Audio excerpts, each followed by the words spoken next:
अल्हम्दुलिल्लाहि रब्बिल आलमीन वस्सलातु वस्सलामु अला सय्यिदिल अंबिया वल मुरसलीन अम्मा बाद फ़अऊज़ु बिल्लाहि मिनश शैतानिर रजीम बिस्मिल्लाहिर रहमानिर रहीम वला तहिनु वला तहज़नु व अंतुमुल आलौन इन कुंतुम मुमिनीन सल्लल्लाहु अलैहि व सल्लम रसूलुहुन नबियुल करीमुल अमीन।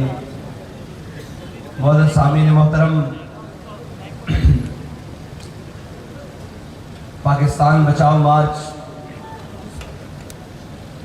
अपनी मंजिल की तरफ गामजन है और जिस जज्बे और बलबले के साथ अहलियान सिंध ने तहरीक लब्बैक पाकिस्तान के इस पाकिस्तान बचाओ मार्च को वेलकम कहा, मरहबा कहा, इसकी नज़ीर पहले नहीं मिलती, इसलिए कि यहाँ से बहुत से लोग गुजर के गए हैं और बहुत से शायद आइंदा भी गुजरेंगे, लेकिन एक बात तय है कि मुस्तनद रस्ते वही माने गए जिनसे होकर तेरे दीवाने गए। मुस्तनद रस्ते वही माने गए जिनसे होकर तेरे दीवाने गए और लौट आए जितने फरजाने गए, ताबा मंजिल सिर्फ दीवाने गए। हम इक़्तिदार में बैठे हुए उस वक्त भी लोगों को कहते थे कि ये इक़्तिदार आने जाने वाली चीज है, ये आप अपनी औकात से बाहर ना हो, ये जो हथकड़ियां हैं, ये जेलें हैं, ये जुल्म, ये कलदम, ये तमाशे, ये तो हम बर्दाश्त कर लेंगे, ये तो मसला ही कोई नहीं, लेकिन जब बारी आपकी आएगी तो आप एक दिन भी नहीं निकालेंगे। बात वही बनी है, जितने महीने हमने जेल में निकाले थे इन बेचारों ने तो उतने दिन भी नहीं निकाले, उतने दिन भी नहीं निकाले। और ये जो पाकिस्तान के साथ 76 साला खिलवाड़ है, इसके अंदर सारे शामिल हैं, माशाल्लाह भी शामिल हैं, अपने और बेगाने भी शामिल हैं। आज भी वो साजिशों के अंदर मसरूफ हैं, लेकिन काम की बात यह है कि अल्लाह की शान देखें। हमें कहते थे कि जी इन्होंने आसिया मलूना की बारी में पूरे मुल्क में एहतजाज हुए, इन्होंने जजों के फैसले नहीं माने, इन्होंने जजेस के फैसले नहीं माने। आज पूरी पीडीएम खड़ी होकर पार्लियामेंट के अंदर खड़ी होकर सुप्रीम कोर्ट के फैसलों को नहीं मानती। जो इल्जाम हम पर थे आज वही काम खुद कर रहे हैं। फिर देखे नामूस रिसालत का बिल पेश हुआ असेंबली के अंदर, जब बिल पेश हुआ तो सारी जमातों ने बाइकआउट किया, जिसके अंदर पीपल्स पार्टी सरे फहरिस्त है। और हमारे बुजुर्ग नाराज तो नहीं होंगे भाई, पिछले 50 साल में इन्होंने आप पर हुकूमत की है। नहीं, हम तो खोल के बोलते हैं यार, लटके हुए दाल में बोलेंगे, हमारी बात ना करो। हमसे ज्यादा खोल के कौन बोलेगा? ये जो घंटे घंटे में बयान आ रहे हैं ना, इसके लिए उन्होंने हफ्तों लगाए थे कि आप सिर्फ एक वीडियो बयान में। मैंने कहा हमने कसम खाई है मर जाएंगे जालिम की हिमायत।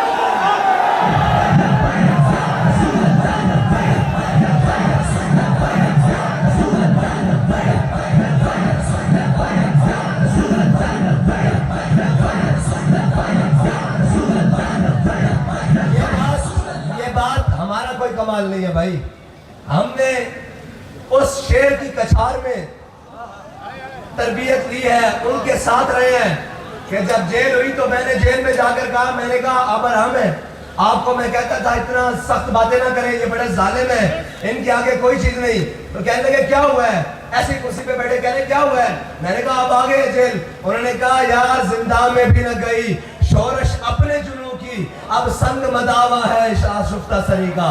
हमें ये जेले का शैले दाचार, हम सजाए मौत की चकियां भी देखा है और ये देखा है, हमें जेल में आकर एक ने धमकी लगाई थी कि ओए अब तुम जब बाहर जाओगे तुम्हारा सॉफ्टवेयर अपडेट होगा। मैंने कहा हम मोहम्मद अरबी के गुलाम हैं, तुम्हारी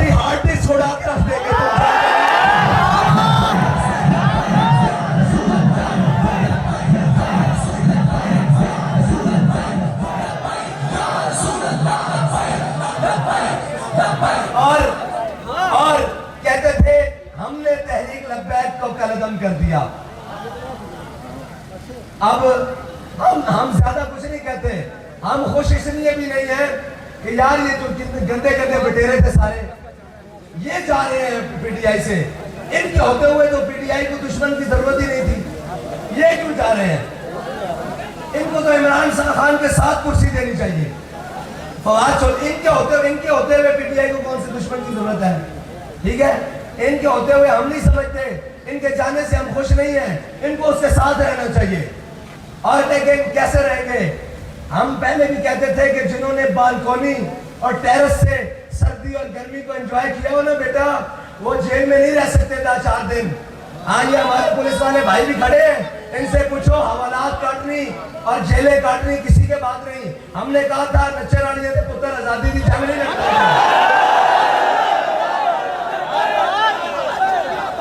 और शायद लोगों ने ये समझा था कि ये खाली जुमला कसा है, और भाई इनके बस की बात नहीं है। ये वही कर सकते थे, लोग समझते हैं कि 1947 में रात को ख्वाब आया, सुबह पाकिस्तान बन गया और हमें ये मुमलकत खुदादाद पाकिस्तान हासिल हो गया। ऐसे नहीं हुआ।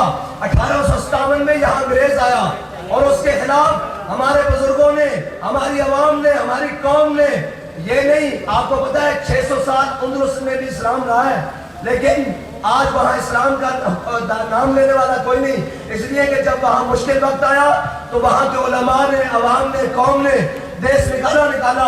लेकिन जब जहां मुश्किल वक्त आया बड़े सगीर में, तो हमारे उलमा, मशाइख, कौम भागी नहीं, बल्कि एक दिन में 300 फांसियां हुई और डराने के लिए सितम और जुल्म के चांदनी चौक में सर लटकाए गए, लेकिन कोई भागा नहीं, बल्कि अंग्रेज की 27 साल जेल गुजार कर भी कहा है मशक़े सुखन जारी और चक्की की मशक्कत भी एक तरफा तमाशा है, हसरत की तबीयत भी, जो चाहो सितम कर लो और भी खुद दे लो।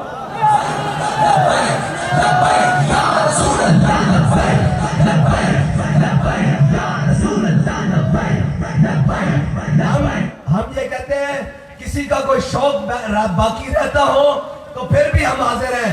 हमारा तो ये ऐलान है कि सितमगर इधर आ, हुनर आजमाए, तू तीर आजमा, हम जिगर आजमाए।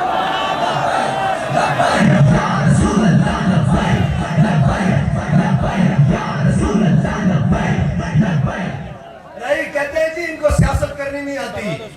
मैंने कहा भाई शाह साहब वाली बात है, हम चोरी नहीं करते, सियासत करनी हमें आती है।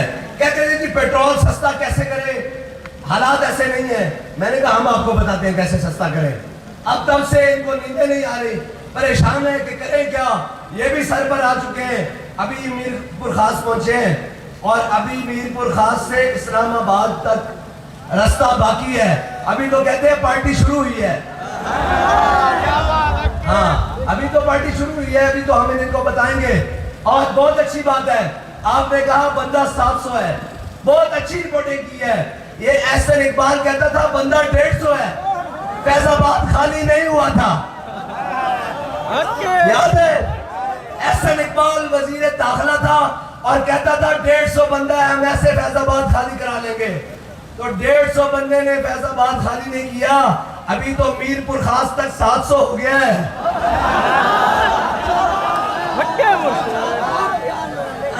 अच्छी बात है, अच्छी बात है। और हम चाहते हैं तुम हमें और अंडर एस्टिमेट करो, और करो, और करो, लेकिन एक दिन तुम्हारे दरवाजे पर तहरीक लब्बैक दस्तक दे रही होगी।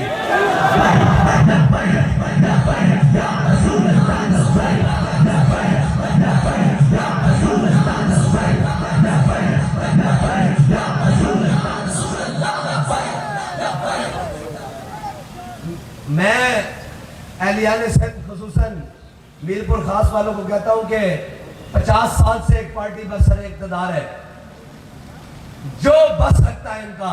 इन्होंने पहले शोर मचाया।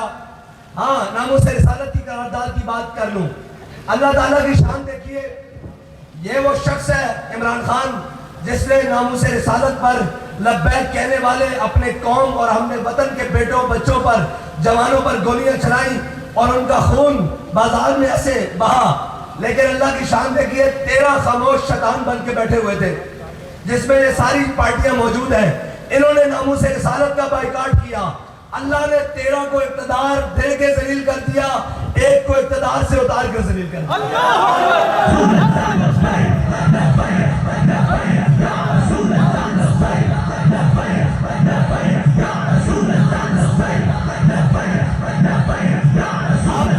अब जब हम इनसे पूछते हैं कि एक 50 साल तजर्बाकार है, एक 35 साल तजर्बाकार है, मईशत दिन ब दिन तबाह हो रही है, मुल्क में लाकानूनियत बढ़ रही है और जनाब अमन तबाह हो रहा है, सियासी अदम इस्तेहकाम है, ये क्या वजह है? जो कहते थे जनाब हम अगर यूं कर देंगे, हमारा एक वजीर खजाना बाहर से इसहाक डार आ रहा है, मैंने कहा इसहाक डार साहब नहीं, उनके वालिद साहब को भी कब्र से उठा के ले आओ, फिर भी तुमसे मईशत नहीं संभलेगी। इसलिए कि हमारे बाबा जी ने कहा था, न तुम सदमे हमें जू देते, न हम यूं फरियाद करते, न राज खुलते यूं सरबस्ता, न यूं रुसवाइयां होती। और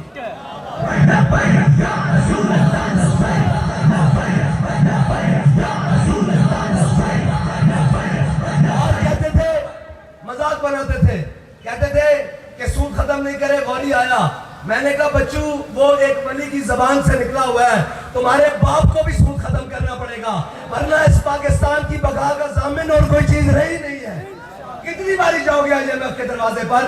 अब तो IMF ने, मैं बड़ी खुली बात कर रहा हूँ, ये लोग बंद कमरों में बात करते हैं, मैं इसलिए टांग ऊपर रख के बात कर रहा हूँ ताकि किसको समझ आए।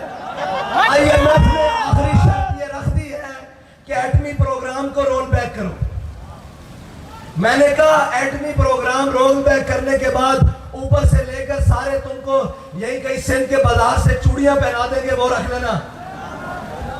तुम शर्म नहीं आती इस बात को कि तुम IMF के दरवाजे पर, ये कौम रोजाना अपना कमा कर खाती है, किसी के दरवाजे पर नहीं जाती। ये हुक्मरान IMF के दरवाजे पर अपनी अय्याशियों के लिए जाते हैं, वरना आज तक जब से IMF के दरवाजे पर जा रहे हैं, ऑडिट कराया जाए कि कौम पर कितना खर्च हुआ है। ये तो इनकी अपनी अय्याशियों और बदमाशियों के ऊपर खर्च हुआ है। अगली बात, अगर तुम IMF के दरवाजे पर जाते हो तो बताओ कौम महंगाई के अंदर क्यों पिस रही है?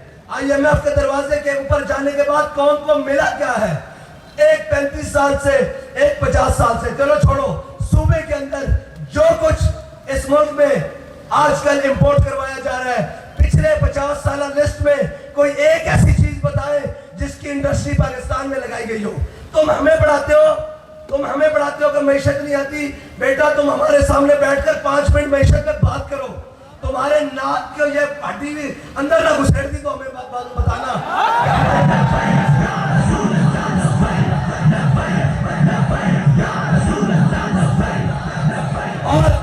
और जिनके स्टेट बैंक का गवर्नर IMF आके लगाएगा, वो हमसे पूछते हैं कि मुआशी प्लान क्या है। आओ तो सही मैदान में, तुम्हें मुआशी प्लान भी देंगे, तुम्हें थोड़ी सी गैरत की फकी भी देंगे, गैरत की, ताकि तुम्हारे अंदर कौमी अहमियत और गैरत भी पैदा हो कि तुम्हारा खाना इधर है, तुम्हारा पीना इधर है। वो एक बेशरम जिसको पाकिस्तानियों ने 3 मरतबा वजीर आजम बनाया, एक 50 रुपए के स्टेट, मैं जेल कोट लखपत ही रहा हूँ, और वो जो जेल के जनाब सुप्रिंटेंडेंट थे और वो लोग जो वार्डन थे, वो ही लोग नवाज शरीफ के ऊपर भी रहे हैं। मुझे कहते हैं हजरत साहब आपको परेशानी नहीं होती, आप जेल में है, गर्मी भी है, हवस भी है, और रात को लाइट भी चली जाती है, आप परेशान नहीं होते? मैंने कहा क्यों, क्या हुआ? कह रहे जनाब लाइट एक दिन बंद हुई थी, नवाज शरीफ सारी रात बैठ के रोता रहा था। और जो 50 रुपए के जनाब इसके ऊपर एफिडेविट के ऊपर, स्टाम्प पेपर के ऊपर मुल्क से भाग कर गए हो, वो मुल्क चला सकते हैं?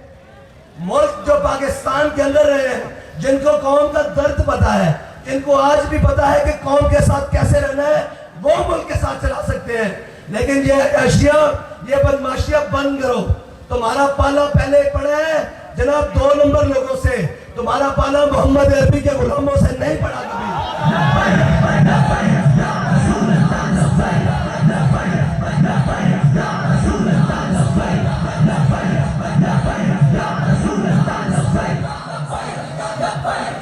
सियासत करने का सबको हक हासिल है, करो अपनी अपनी सियासत, लेकिन पाकिस्तान की बका के लिए। और जनाब पाकिस्तान के एटमी प्रोग्राम की तरफ कोई मैली आंख देखे, वो मजहबी लिबादे में हो, वो अस्करी लिबादे में हो, वो सियासी लिबादे में हो, वो बैरूनी लिबादे में हो, इंशाल्लाह वो आंख भी निकाल लेंगे, वो हाथ भी तोड़ देंगे। ये बात पाकिस्तान की सालमियत पर कोई सौदा नहीं हो सकता। हाँ, बिल्कुल नहीं हो सकता, क्योंकि हमारे बड़ों ने, इनके बड़ों ने नहीं बनाया, जिनके इलाज भी बाहर है, जो रिटायरमेंट लेने के बाद बाहर जाकर जनाब बंगले और जनाब बड़े बड़े यार्ड खरीदते हैं, उनके लिए नहीं, जिनकी सिर्फ ताबूत बंद, ये मुशर्रफ जिसके ताबूत बंद पाकिस्तान में वापस आए, पाकिस्तान से सीट से उतरा और जाके सारी जिंदगी दुबई गुजरी, हम लोग हैं। हमारे बड़ों के कब्रिस्तान भी आए, हमारा जीना मरना भी इस वतन के साथ है। हाँ, हमें वो लोग ना बात बताएं कि जिनके बच्चों के इलाज, जिनकी तालीम, जिनकी अयाशियां दुबई और जरा बाहर के मुल्कों में हो गए, हमें वो लोग आगे बात करें जिनका जीना और मरना इस पाकिस्तान के साथ है। एक मिनट जी, और दूसरी बात, हम वो भी नहीं है जो मुश्किल वक्त देखकर पाकिस्तान से भाग जाए और झले हो। पंजाबी में बस समझा दूं बात, और दीवानों ये भी बात जरा गौर से सुनो, जब से मुश्किल वक्त आया है ना, हमने उम्रे पे जाना भी छोड़ दिया है। कोई ये ना समझे कि मोहम्मद अरबी के गुलाम मैदान से डर के भाग रहे हैं। हम उम्रे पे भी नहीं जाते, इसलिए जाना हमारा फर्ज है, उम्र हज पर भी नहीं जाते, लेकिन हम कहते हैं कोई ये ना कहे कि ये मुल्क से भाग गया है। हमने तो कहा हुआ है, लबे बाम भी पुकारा, सरेदार भी सदा दी, लबे बाम भी पुकारा, सरेदार भी सदा दी, मैं कहां कहां पहुंचा तेरी दीद की लगन में। और आखिरी वो मौलाना हसरत मोहानी का जेल के शेर मुकम्मल कर दूं, जो चाहो सितम कर लो और भी खुल के लो, पर हमसे कसम ले लो की हो जो शिकायत भी, और शाहों के तकब्बुर से भी दब कर न रहा मैं, आखिर किस बार गाए खास का गदा हूं मैं।